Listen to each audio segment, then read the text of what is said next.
Support comes from Mosby Building Arts, on a mission to create remodeling experiences worthy of five-star online reviews. See the difference at callmosby.com.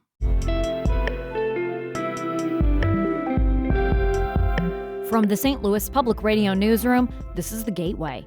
It's Monday, March 2nd. I'm Abby Larico. Mosses are the underdogs of the plant world.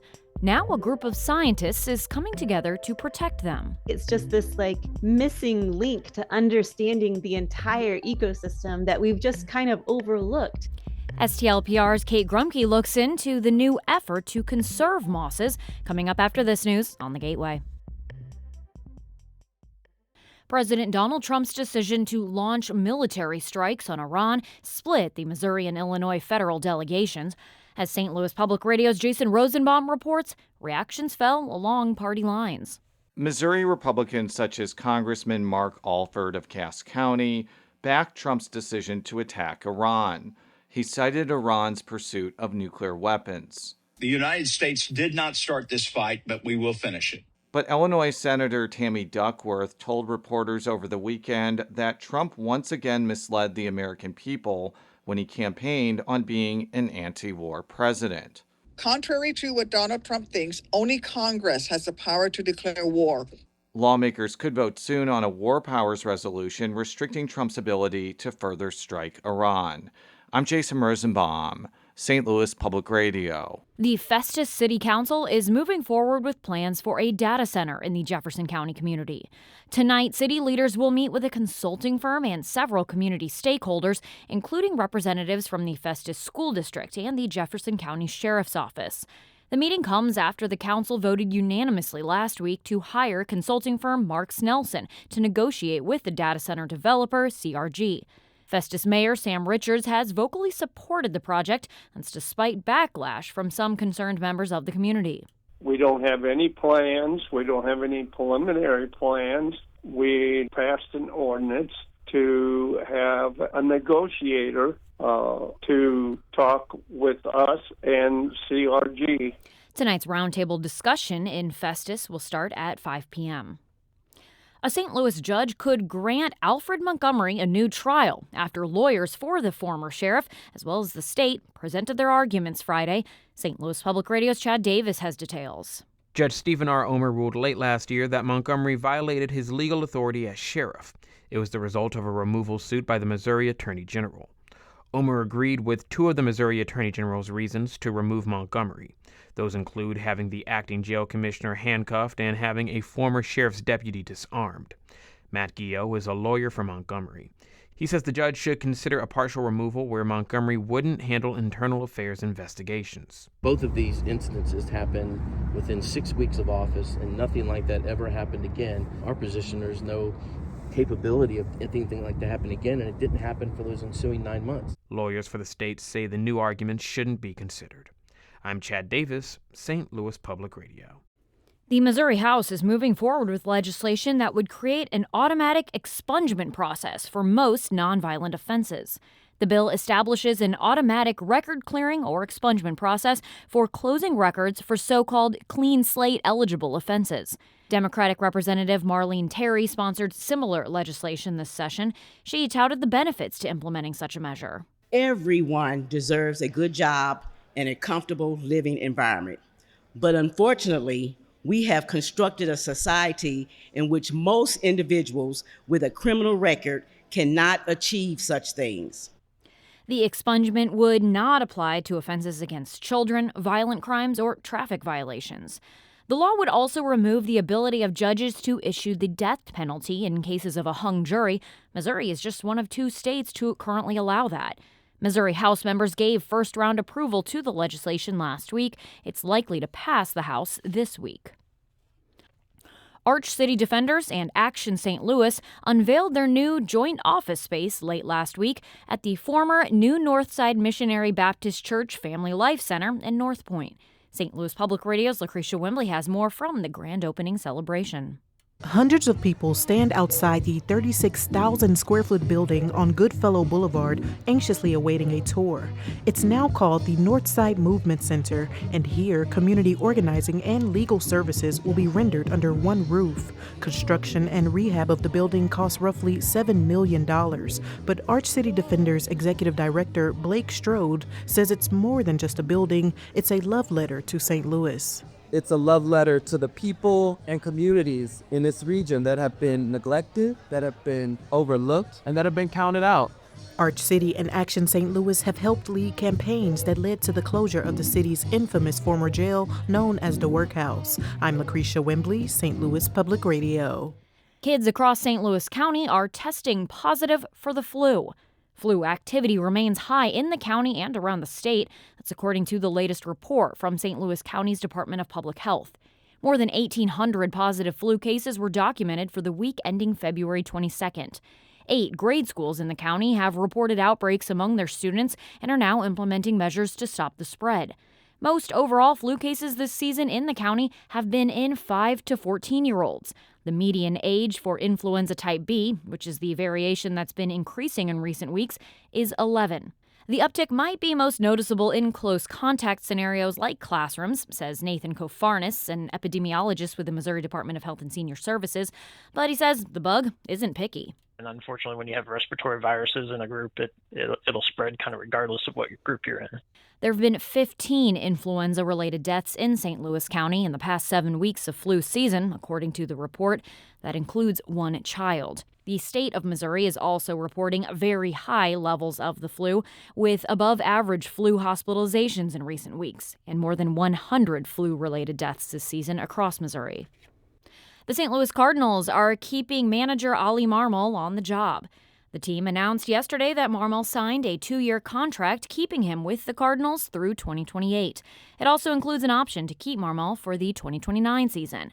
Since taking the helm as manager in 2022, Marmol compiled a record of 325 wins and 323 losses. Last year, the Cardinals finished in 4th place in the division. The Cardinals are currently in spring training. The team's MLB season will begin against the Tampa Bay Rays March 26th. Jazz St. Louis is looking for a new leader. The arts nonprofit announced Friday that President and CEO Victor Goines has left the organization. St. Louis Public Radio's Jeremy Goodwin has more. Jazz St. Louis Board Chairman Robert Stewart says Goines' departure was a personal decision that allows him to focus on his career as a jazz artist. Goines is a musician and educator who took over leadership of the Grand Center-based Jazz St. Louis in 2022. Jazz St. Louis's board defended Goines in 2023 after the Riverfront Times reported that he had objected to paying the musicians participating in a planned tribute to women in jazz. Education Director Darren Pops Jackson and Development Director Cynthia Danley will serve as co-interim executive directors. That's while the board launches what it calls a strategic leadership planning process. I'm Jeremy Goodwin, St. Louis Public Radio. February can be a tough month for restaurants, with people staying in post-holidays and with the cold weather, but it was mostly good news on the dining front in St. Louis. Energizer Park got 4 new local food concepts, and Clayton gained Nate's Kosher Deli. La Patisserie Paris, or La Patisserie Paris, opened in St. Charles, and Tacos La Jefa is back now in East St. Louis. There were closures, though. Bailey's Restaurants closed Bridge Tap House and Wine Bar after 17 years to make it an event space. Candy store Charm Me Sweet shuttered in Southampton, and Wentzville lost Friendship Brewing Co. You can find more restaurant openings and closings from the last month at stlpr.org.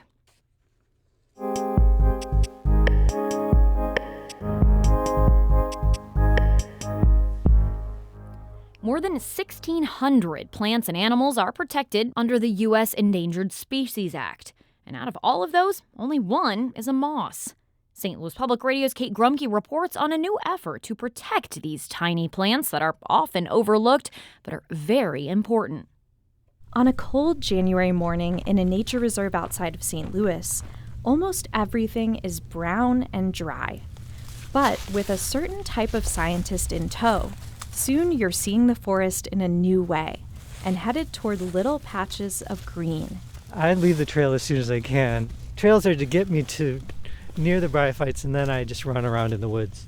John Brinda is a bryologist at the Missouri Botanical Garden. Bryologists study bryophytes, a group that includes mosses and other small plants called liverworts and hornworts. In the woods, Brinda spends a lot of time squinting at moss through a magnifying hand lens he wears around his neck. Look at the different colors. This has a different texture to it. Like this is flatter and smoother, and this is more rough. What Brinda and many bryologists have in common is an appreciation for the little guy. Mosses are underdogs, but that can be a problem. They don't get much attention even among scientists, so there's a lot we don't know about them. And you can't protect a species if you don't know it's struggling. That's why Brinda and a group of scientists from across Canada and the U.S. are forming the Bryophyte Conservation Alliance to help understand and protect these plants. Ohio State University's Mandy Slate is part of the team. It's just this missing link to understanding the entire ecosystem that we've just kind of overlooked. Slate says these tiny plants are a super important part of their natural communities. They store carbon and impact how water moves. They're also habitats themselves. If you zoom in really close to a patch of mosses, it's like a mini forest, full of even smaller creatures. But Slate says there's a lot left to learn about mosses and other bryophytes. We don't know where they actually occur. We don't know their abundance in those locations, and we don't know any threats. But all of that information is needed together at the same time to really understand how a species is doing. And you need all of that data to get protection from the U.S. Fish and Wildlife Service. The only moss currently protected by the agency is the South Llano Springs moss, an endangered plant whose only known population is on one private ranch in Texas. Chris Best is the scientist who did the species assessment for that moss. To our knowledge, there's only male individuals left in that population, and it is even possible that the entire population consists of clones of a single surviving individual. We really don't know. Best recently retired after 19 years as the Texas state botanist for the U.S. Fish and Wildlife Service. He says plants get a lot less conservation attention than animals at the federal agency. We have very few botanists in the whole country. And mosses are an even smaller specialty within botany. Keir Wefferling studies mosses at the University of Wisconsin-Green Bay. He has a deep respect for these plants and wonders why there's so little attention paid to them. It's not a lack of ecological relevance. I don't know. I think it's because they're small and hard to identify, maybe. I don't know. But it's nonsense. It's sad, and maybe one could say it's an opportunity for education and outreach. While more legal protections for mosses would be welcome, Wefferling says the Bryophyte Conservation Alliance is about more than just federal lists. They're hoping to inspire people to take a closer look at these little plants. I'm Kate Grumke, St. Louis Public Radio. That story was produced with Harvest Public Media, a collaboration of public media newsrooms across the Midwest and Great Plains, including STLPR. The Gateway is a production of St. Louis Public Radio, a listener-supported service of the University of Missouri St. Louis. Music by Ryan McNeely of Adult Fur. I'm Abby Larico, and from the St. Louis Public Radio newsroom, this has been The Gateway.